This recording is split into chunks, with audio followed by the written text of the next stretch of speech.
We're running a Attack Marine hull, and this boat actually has a 300 horsepower Kawasaki engine from out of a jet ski, and you're starting to see boats use a lot of the jet ski engines these days as opposed to the big V8s.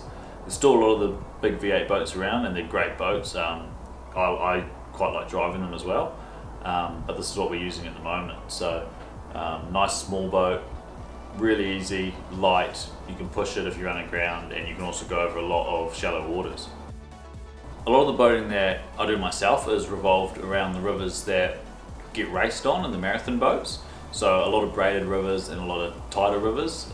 So this boat's quite suitable to shallow braided rivers. So you're not going to get in too much trouble, and also not too much big white water rough stuff. So we probably look for a bigger boat, heavier boat.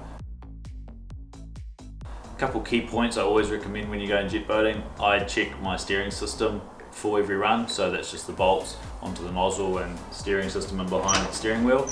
Obviously steering is quite important. Always wear a life jacket, always have a bell rope with you, and if you're still learning, I recommend always having someone else with you. There's some really cool technology available that helps with jet boating. Obviously they're quite noisy boats, so we're running these Stilo headphones at the moment. We've just bought them probably a couple of weeks ago, and they're awesome. You can just communicate like you're talking to someone inside. So these are quite cool to look at if you're doing a lot of jet boating and you're always running with people on board.